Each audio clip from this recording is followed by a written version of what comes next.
आज का ये आयोजन इसी संकल्प का हिस्सा है। आज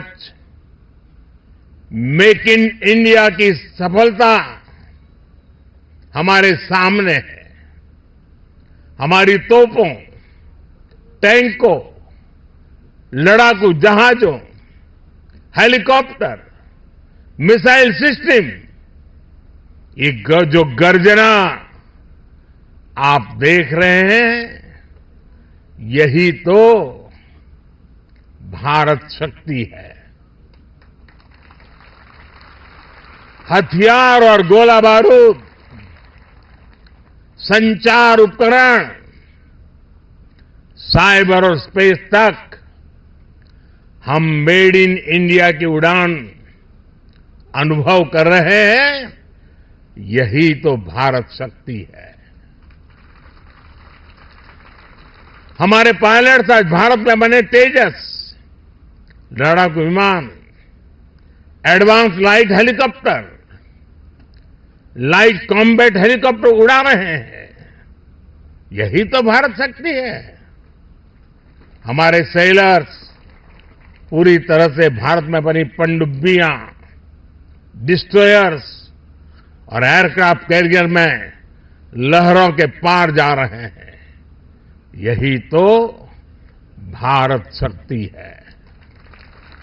हमारी थल सेना के जवान भारत में बने आधुनिक अर्जुन टैंक्स और तोपों से देश की सीमाओं की सुरक्षा कर रहे हैं।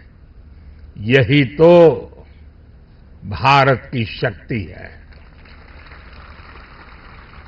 साथियों, बीते 10 वर्षों में हमने देश को रक्षा क्षेत्र में आत्मनिर्भर बनाने के लिए एक के बाद एक बड़े कदम उठाए हैं। हमने पॉलिसी स्तर पर नीति विषयक सुधार किया, रिफॉर्म्स किए। हमने प्राइवेट सेक्टर को इससे जोड़ा। हमने एमएसएमई, स्टार्टअप्स को प्रोत्साहित किया। आज देश में उत्तर प्रदेश और तमिलनाडु में डिफेंस कॉरिडोर्स बन रहे हैं। इनमें अब तक 7,000 करोड़ रुपए से ज्यादा का निवेश हुआ है। आज हेलीकॉप्टर बनाने वाली एशिया की सबसे बड़ी फैक्ट्री भारत में काम करना शुरू कर चुकी है। और आज मैं अपनी तीनों सेनाओं को भी बधाई दूंगा। हमारी तीनों सेनाओं ने सैकड़ों हथियारों की लिस्ट बनाकर तय किया कि अब वो इन्हें बाहर से नहीं मंगाएगी। हमारी सेनाओं ने इन हथियारों के भारतीय इकोसिस्टम को सपोर्ट किया। मुझे खुशी है कि हमारी सेनाओं के लिए सैकड़ों सैन्य उपकरण अब भारत की कंपनियों से ही खरीदे जा रहे हैं। 10 वर्ष में लगभग 6 लाख करोड़ रुपए के रक्षा उपकरण स्वदेशी कंपनियों से खरीदे गए हैं। इन 10 वर्षों में देश का रक्षा उत्पादन 2 गुना से भी ज्यादा यानी 1 लाख करोड़ रुपए से अधिक हो चुका है। और इसमें हमारे नौजवान भी अहम भूमिका निभा रहे हैं। पिछले 10 वर्षों में 150 से ज्यादा नए डिफेंस स्टार्टअप शुरू हुए हैं। इनको हमारी सेनाओं ने 1800 करोड़ रुपए का ऑर्डर देने का निर्णय लिया है। साथियों, रक्षा जरूरतों में आत्मनिर्भर होता भारत सेनाओं में आत्मविश्वास की भी गारंटी है।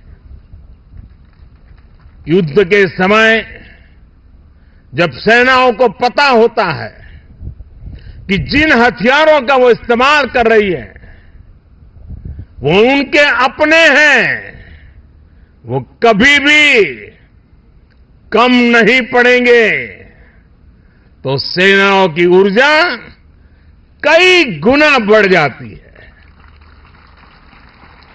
बीते 10 वर्षों में भारत ने अपना लड़ाकू हवाई जहाज बनाया है, भारत ने अपना एयरक्राफ्ट कैरियर बनाया है, C-295 ट्रांसपोर्ट एयरक्राफ्ट भारत में बनाए जा रहे हैं। आधुनिक इंजन का निर्माण भी भारत में होने वाला है। और आप जानते हैं कुछ दिन पहले ही कैबिनेट ने एक और बड़ा फैसला लिया है। अब 5th जनरेशन लड़ाकू विमान भी हम भारत में ही डिजाइन, डेवलप और मैन्युफैक्चर करने वाले हैं। आप कल्पना कर सकते हैं कि भविष्य में भारत की सेना और भारत का डिफेंस सेक्टर कितना बड़ा होने वाला है। इसमें युवाओं के लिए रोजगार और स्वरोजगार के कितने अवसर बनने वाले हैं। कभी भारत दुनिया का सबसे बड़ा